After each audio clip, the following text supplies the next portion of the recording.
Hey, welcome to Mecha Fest. This is the Kevin the Bike set. We're a two-piece band. We couldn't do a full band set of us performing it actually live, where we would have actual people who we hired. Yeah, it's COVID, so we don't care about hiring actual people. You shut the fuck up when I'm talking. I am running away by sitting here. Cigarette breaks in every hour of beer. What do I have to fear? What could I lose in the clear? The emptiness of sadness is still unknown. Take off the eyes and see what you can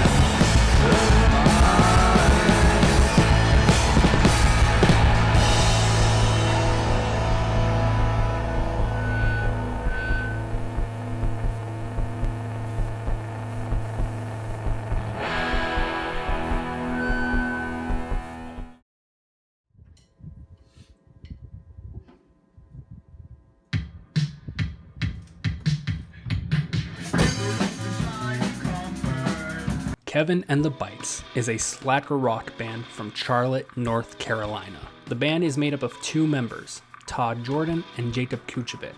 The original idea behind the band's creation was for the two to make a satirical indie rock band based entirely around the character of Kevin from Ed, Edd n Eddy. And so the two would essentially do that, creating two releases in this style, Kevin for Prez 2016 and 2014, and Bike Crash in 2019. However, the band wouldn't gain much notoriety.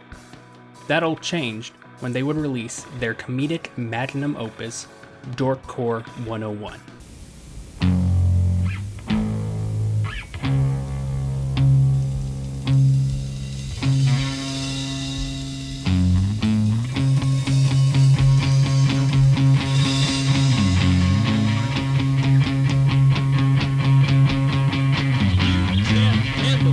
Dorkcore 101 is a 101-track album that interweaves eclectic music styles and genres with satirical and oftentimes improvisational lyrical matter surrounding the character of Kevin. Some even believing that this album is actually a concept album about a teenage Kevin in his life before leaving the cul-de-sac. Now, saying this, Dorkcore is not meant to be taken as a serious album, but it is filled with gems that showcase the Bites' technical skill. The song Kevin Domination best demonstrates this, as it slowly builds up into this fast-paced song about Kevin riding his bike and chasing down dorks with it. I Dream of Kevin is a loud and abrasive track that has these interweaving guitar riffs that give this song a manic energy unmatched in the entire album. And the track I Fucking Hate My Friends, They Don't Understand My Love for the Eds, is a playful jangle pop song about a guy who is obsessed with the show, Ed, Edd n Eddy, and how it has affected his personal relationships. With my favorite part of the song being where Todd screams the bridge from the top of his lungs, questioning whether or not he's wasted his life. I started to realize, did I waste my life on this shit? No, I didn't. Pure musical bliss. I want it break. It's important to note Dorkcore 101's popularity. The album had attracted a cult following, with people waiting for the next comedic release from the band that would essentially top Dorkcore. It's possible that this shadow ate at the band, and the two in that same year would break up. But they reunited like 2 months later, so it's fine. Yeah, so after the small breakup, the band decided that they were going to keep the band name, but use it to create more serious music in terms of songwriting, with the only real big change to the band's name being that they replaced the "and" with an ampersand. On November 14th, 2020, the band released Ironic Songs.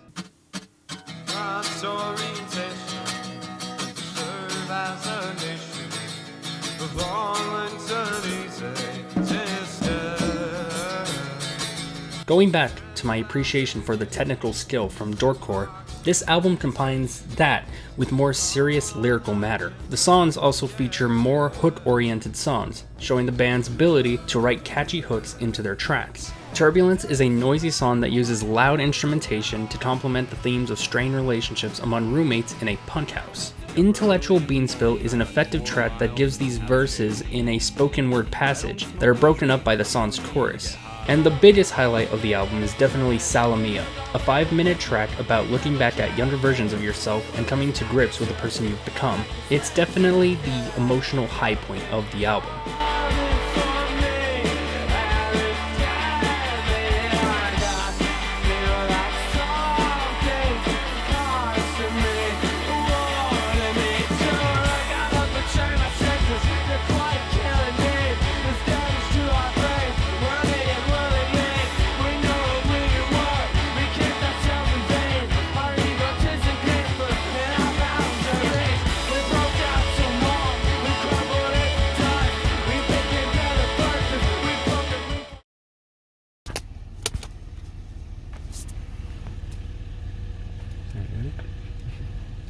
All right, we're ready to order.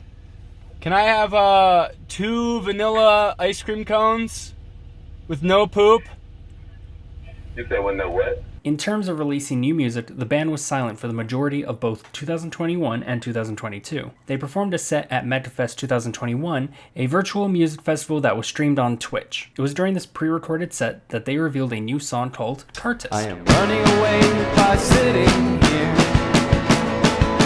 Wow, what a nice song. I wonder if we'll ever hear it again in the future. That's called foreshadowing. In 2022, the Bites had their first physical live show at the Milestone Club in Charlotte. Weirdly enough, the song Cartus made another appearance in the set as the opener. I wonder if they're doing this to tease a new album or something. That's called foreshadowing. It wasn't until the year of 2023 when we were finally given new material from the Bites. And of course, the first new single to come from them was obviously gonna be Submarine, released on January 1st, 2023.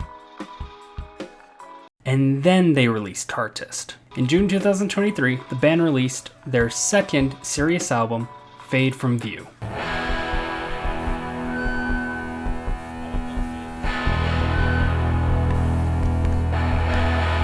Now, if Ironic Songs was a good showcase of the Bites' ability to incorporate catchy hooks into their eclectic music stylings, then Fade From View does that tenfold.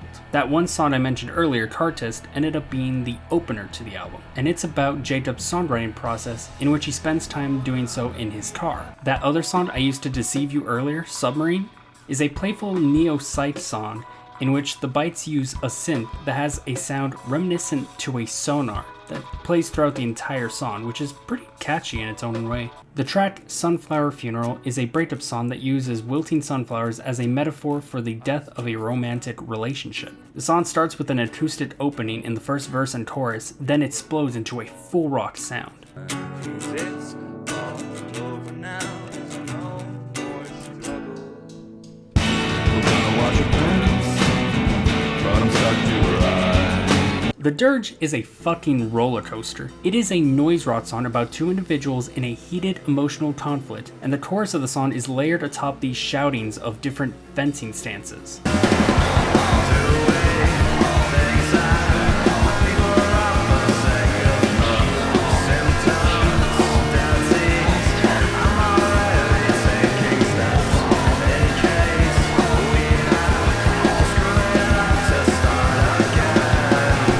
This album is a perfect showcase to the Bites' talent, and possibly their most emotional release yet.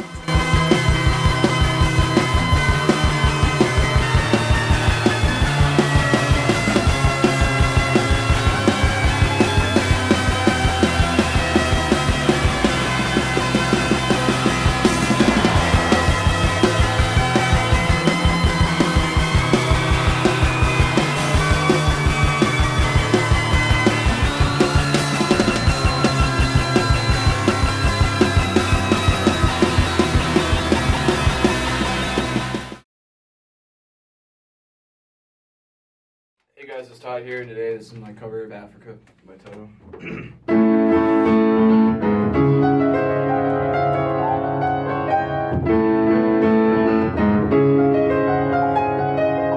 So currently the Bites have started their first tour where they are currently traveling across the East Coast. In terms of new music, there probably won't be anything for a while, and if there is, it'll probably be teased in these live shows first and foremost. Kevin and the Bites are probably my third favorite band.